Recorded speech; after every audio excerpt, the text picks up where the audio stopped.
didn't know none of his siblings beside their two brothers. But do you know in which camps they were killed? Auschwitz. In Auschwitz. And then how did you get to America? How did I get to America? We were in Germany, as I told you before, in Wasserburg, and we came out on the Czech quota because my mother was a Czechoslovakian, and under her quota we came to the United States. The highest organization helped us to come here. And my mother had two brothers right here in the United States, and I stayed with one of them for a very short while. When did your mother's brothers end up in America? Oh, they came before anything ever happened. They came as young men, a little bit older than you are now. Which one did you stay by? The younger one. The younger one. And what did you do when you came? How did you survive? I just stayed at them a short while, and they got me as a apartment in a basement apartment. I lived in a superintendent's apartment for a year. With 80 cents. We arrived to this country with 80 cents. The two of us. We had no spare. And what did you do? How did you support yourself? My mother's brother gave us $400. Not a gift, just to give us, which one we gave back within a year. And your grandpa went to work in the bookbinder, that was his trade. And I worked in a doll factory. And I earned $26 a week. And how did the Americans, the Jewish Americans, as well as the Gentile Americans, perceive you and the other Holocaust survivors? Pretty good, pretty good. I had no complaint. I don't think that at the beginning more than once somebody asked what is my religion. This is a new fashion now. And so what did you do after you worked in the doll factory? After I went to work by men's clothing, I sewed in the shoulder pads for men's jackets in piecework. I made a little bit more money. And later on, your grandfather borrowed some money, and we opened a bookbinding place. It was all right. It got much, much better later. And in the United States, I had your mother and your uncle, and they are both very successful, thank God. Yeah. And lucky I have you as a grandson, and some more. Okay. I don't know. Any more questions? This was in a nutshell. I do. I've been writing. It's been very good, but I think some things need to be elaborated. Some and no questions written down. No, it's okay. You did great. Yeah, no, you did great. I mean, there's no pause in there. You like really. There's a couple of stories. Did well. Is that okay? It's excellent. I think that there's two parts of stories that I know, and I'm sure there's stories that I don't know. So, but for instance, and I know you can put it in the middle later, right? So, for instance, during the Holocaust, there's a story. You should ask Grandma the story about, and I wrote it down for you. It's gonna happen. Are you gonna actually you could put it in? Yeah. I can. Is it gonna go? I don't know, but because I have a flow. What was a flow? Like I asked her this. I understand, but these are snippets that Okay. she didn't go into any stories, and there's really good stories. Which So did- story? so- For instance, the story of your mother, how she got food for the family in the railroad car. She knows the story. Yeah. It's Do you want to switch seats at all? Do you want to okay, be if in this? it's okay. Do you wanna be But in you it? don't have to show me because she's gonna. You know what I'm saying? You have to show- I don't know. Well, Yes, it's I'd like very to show you special. anyway because it's What? really just for your family, for your sake. Well, maybe we'll use it for names and numbers for next year if the kids do Yeah. something. I don't have to put the shots of you in it, but Right. Okay. It is fine. okay, Yeah, good. it's very I good. don't know how is that sound. It sounds very good, Mommy. But there's a few things I think that you didn't cover, and that, I mean that really are unique to the family. And I think that people who see it should see it. So I'll ask a couple of questions. It's not in order because he really went in a flow, Okay, and I'm not fine. going in the flow. So I'm gonna. Okay. A special story that you told me is that I thought was amazing when Grandma, your mother. Yes. If you could tell about when you didn't have food in the house, when Grandpa was in labor camp, Okay. what did you do? After we came back from that Red Cross building, my mother and I, there was of course no food. As we came into an empty house, so in order to get some food, you had to go out of Budapest, and in order to travel, it wasn't as simple that time.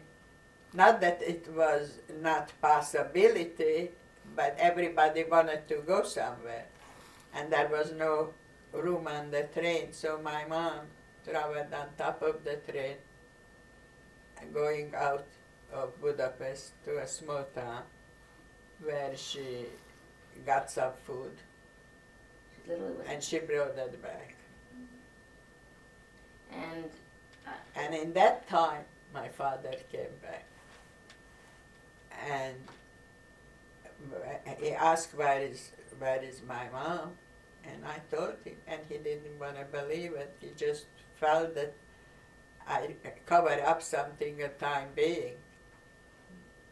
But then later on, she arrived, and that was a very happy reunion with the three of us. I really apologize. I'm getting an emergency call that I was Oh. told I have no choice. So Emergency I- call. Okay. Yeah. Better take a. Those things again and again. It's not the most pleasant thing to. Yeah. It's not very easy to talk about. No, I really didn't like it, but I'd do anything for my daughter. Yeah. Yeah, I think it's really important. I know she really wants to know, I know. really badly. I know. I guess when you were with your husband, he had a lot of problems too because he had a lot of memories. And sometimes, He lost his entire family. and when you were with him, maybe he had a hard time. His sisters, his brothers. Yeah, and I wanted you to tell more about that. In other words, you made it sound like, oh, they perished, but I'm just leaving a tape, so take it Hello? back. This is your occupation to. She hired me here as a computer teacher, which I also have a computer degree. What you do here? I also teach computer. Computer. Yeah. And I do the video work also professionally also. It's for somebody else to. You do videos Yeah. on weddings and so on. Yes, people hire me and I, If you give me the personal. That's the lady who came in before. That's your wife? no, Where is he? my wife's not here today. Just my son. That boy has figured He is it that out. boy, yeah. You, He's an only child also, just like you are. you have more kids than that? No, he's the only one. And you're an only child, right? Yeah. Yeah.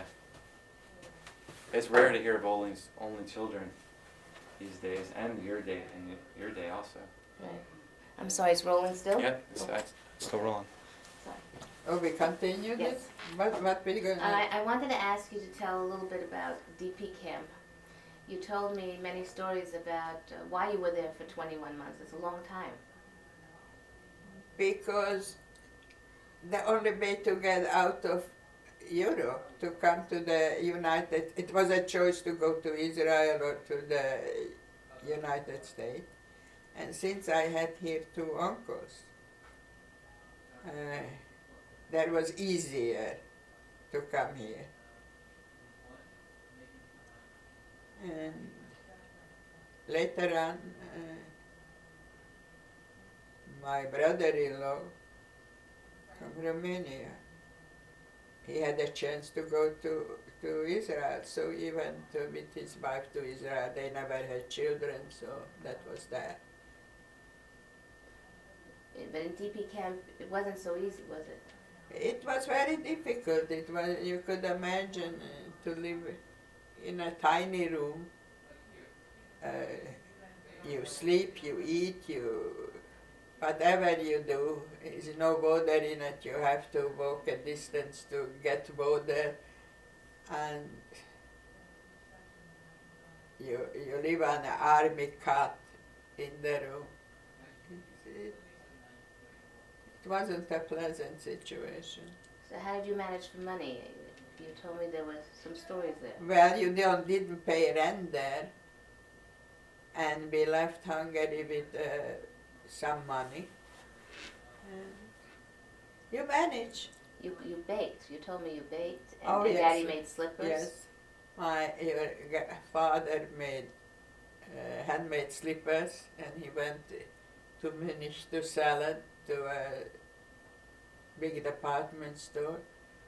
And my friend and myself, we baked, and it was sold also.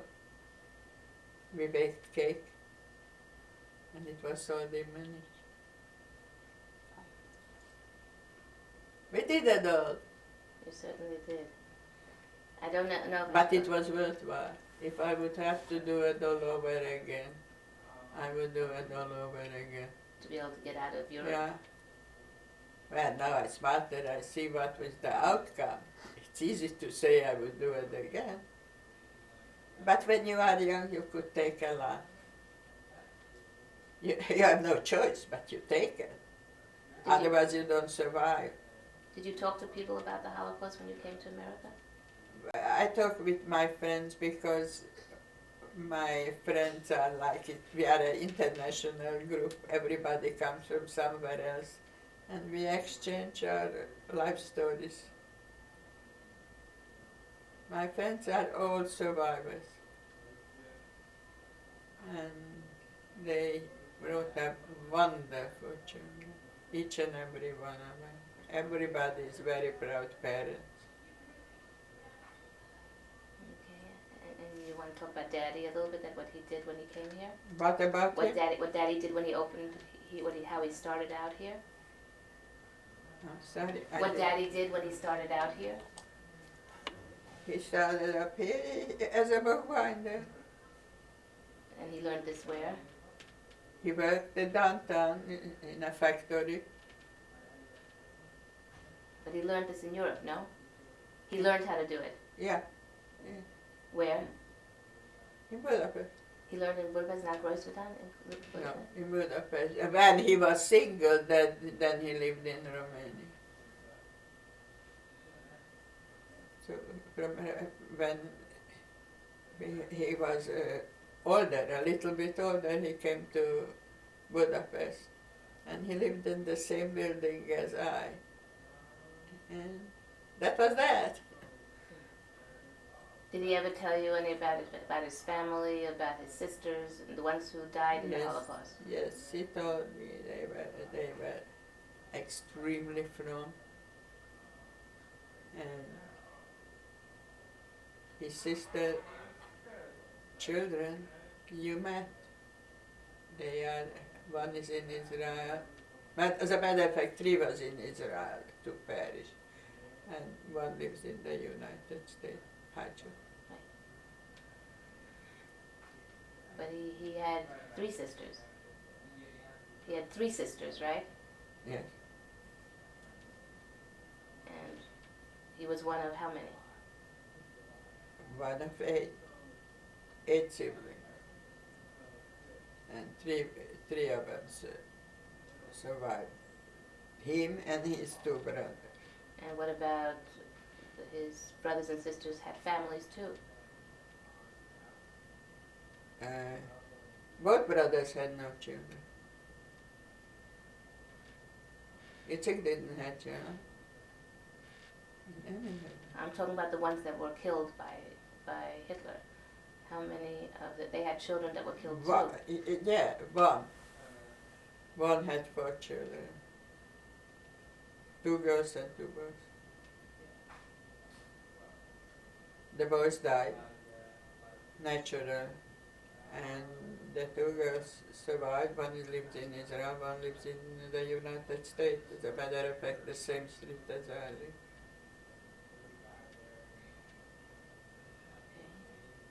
Are there any stories that you remember specifically that you want to share? One story you told me, is how you saved your mother. No, No? it's very hard. It's hard to But I talk. really saved So hard to my talk mother's about? life. It's hard to talk Is it about. hard to talk about? No, I don't like it. It's you have to realize that every time you talk about that, you relive that sorrows. It's not pleasant. You choke on it. I'm sorry. You want to tell them any of the happy times in the family, things that you want to remember? Oh, before the war, we were very happy-go-lucky. But after, when you live a restricted life, it's very, very tough. Picture it that you live in a building where there's a yellow star and the door closes in a certain time and opens a certain time. So there were only Jewish people in that building? What?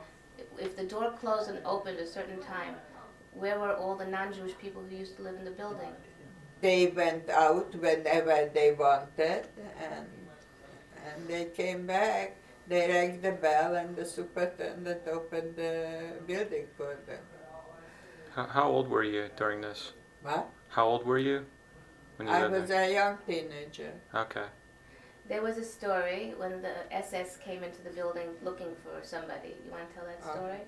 Oh, that's another story. The story was like this. It was time when windows were blocked with black because there was air raids when you have to go to the shelters, and that was just about Arab Passover, and somebody knocked on the door, and since it was dark, we closed the light, we opened the door, the